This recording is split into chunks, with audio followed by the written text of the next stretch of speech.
Hey guys, so welcome to this week's UK property news. So first up, house prices are going down, and the thing I think we need to really take into account here is not the fact that they're going down, because one of my principles is always about get local. So when we talk about statistics, UK house prices are going down, and yes they are, and look, the part of the cycle we're in is such that house prices are starting to ease off. Now in some areas they're still going up. So you have to get local, and I think that's one of the key things here. If you don't read the stats and look at where the stats are from, what they're made up of, because right now actually London is decreasing in price, the other areas are actually performing reasonably well still, and nothing's setting the house on fire, but it is still doing very well, and it's all I mean, you've got Brexit, you've got all these sort of things that are being factored in right now. But overall, actually, the market is still relatively strong. There's places that are performing well. You've got Manchester, Birmingham, we'll talk about soon. A lot of those sort of things are coming into effect now. So it's not all doom and gloom. It's not all a case of, we need to actually throw the baby out with the bathwater. We've really got to now start absolutely looking at where the fundamentals are. And if you're going to buy now, you've got to buy in the right places, and I think that's the key here. So get local, look at the stats that are local, and then get your fundamentals. And when you do that, and the third thing is make sure you negotiate, because the reality is the market is slow, so therefore you can negotiate harder, and that's where the ridiculous offer, and now I'm starting off with a ridiculous offer. So whereas before I might have been saying 10, knowing that I'll probably end up with 5, now I'm saying 20, and they're saying that's ridiculous, but I'll probably end up with 10, So depending on where the area is and that sort of thing. I mean, certainly Manchester, Birmingham, we're not going to be getting that. So this article is about the Bank of England wanting to, potentially it's a think tank saying the Bank of England should freeze house prices for 5 years. Now, how can they do this?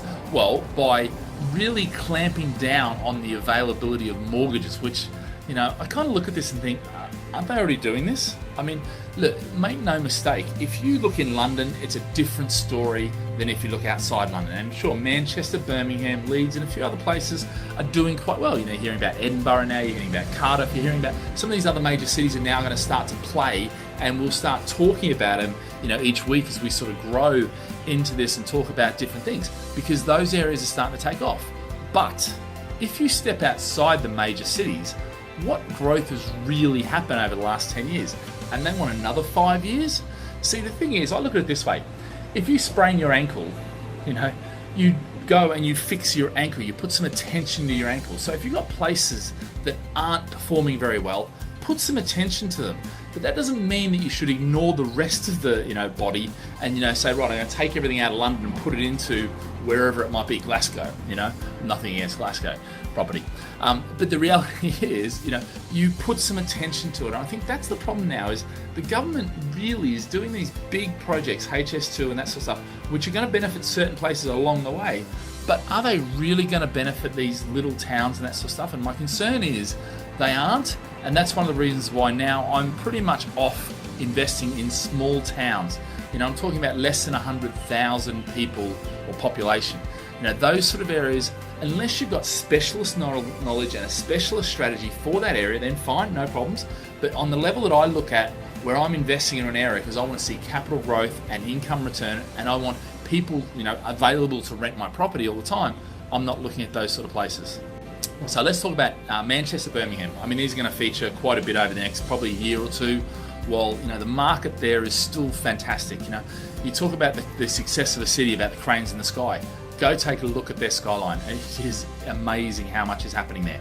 Now, you might say, and lots of investors say to me, but hold on, Brett, doesn't mean cranes in the sky. I mean, they're all going to complete at the same time. And when they all complete, have property, values and rents.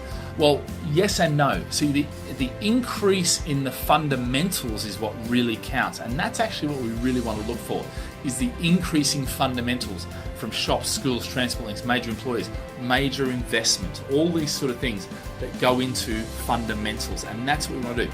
Manchester's, absolutely, all over the news. Birmingham, interesting. Birmingham, some of the stories that are coming out now is, first-time buyers are struggling to get on the ladder because what's happening? Prices are starting to increase. There's the infrastructure and there's the spending been going in for a few years now, and now we're starting to hear a lot more about Birmingham. just as I'm going to start raising things like leads. Okay, may not have heard of leads, but there's lots and lots going on. Not the least, you've got the HS2, you've got things like $400 million project here, $87 million project here. That will fundamentally change. And I use that word a lot because actually that is the type of investor I am, and that's the type of things I look for, is those major regen projects, and try and piggyback on the back of those, but get in early enough before you get this increase in prices. Okay, so that's key. So this article's about, this is from the South China Morning Post, which is in Hong Kong, but I thought it was quite interesting because 7,000 agents, and then we're talking about lettings agents, high street agents is what they're sort of targeting, potentially at risk of going bust. And you know what? I 100% agree with this. See, there's a couple of issues. If we as letting agents, and I have a letting agent, don't change our model and evolve, the landscape now has changed significantly enough that you will go bust.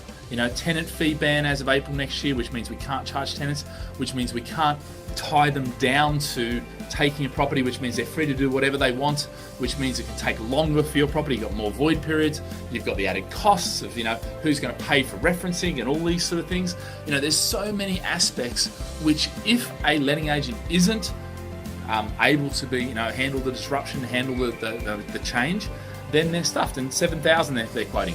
It would not surprise me. So I think what we're seeing right now is a lot of small agencies, and certainly with a lot of agencies that are owned by old, people who've been in the industry for many, many years, who've just decided, you know what, enough's enough, I'm out. Okay, so there's a lot of consolidation. And unfortunately, what this government has done is every way they go, they're trying to get big businesses to run everything, and the small businesses, you don't have a chance. And that seems to be the policy of the coalition government. Now, my challenge is that as a landlord, if Labor comes in, what you might find is that actually Labor will turn the other way, but because as landlords we'll be thrown in as a rich landlord, all of a sudden, even though we're not the big guys, we're also not the small guys or not classified, so we'll cop it both ways, under coalition Labor. So there's no real choice as to who we should vote for as a landlord of a small portfolio between 1 and 20 properties or 50 properties. That's our dilemma right now. So I always like to finish on a Brexit. Well, I don't like to finish on a Brexit because it's rather a boring and just story. But look, it appears that May has now taken over the negotiations. So now we've got the Prime Minister taking the lead, which means the whole department, the Brexit department that she's got, what the hell are they doing? I don't know. But anyway, we'll work that out. Potentially working out what happens with a no deal. I don't know. We'll see. Also, we've got the EU. It's interesting with the EU because we hear about the Brexit a lot, the Brexit side or British side, but the EU side, with so many different people and so many different opinions, how are they going to sort this out? And they are struggling to sort this out. They're talking about October to have a deal, the makings of a deal. I don't know. It's not only from Britain's side, it's from the EU side. There's lots of different parties at play, lots of different politics. There's certain people that want to punish Britain and make sure that they send a message out to anyone else who tries to leave. But then there's the other people who are pragmatists and say, you know what? Hey, if we kick them out and we destroy them, we also destroy ourselves. Now, I think personally, there's not going to be any disruption. No, there will be disruption, but I don't think there'll be destruction. Okay, so I think that's the key point here. The trick, all of this and everything we talk about now is what is the opportunity, and that's what you need to find out. All right, guys, have a great day. Live with passion.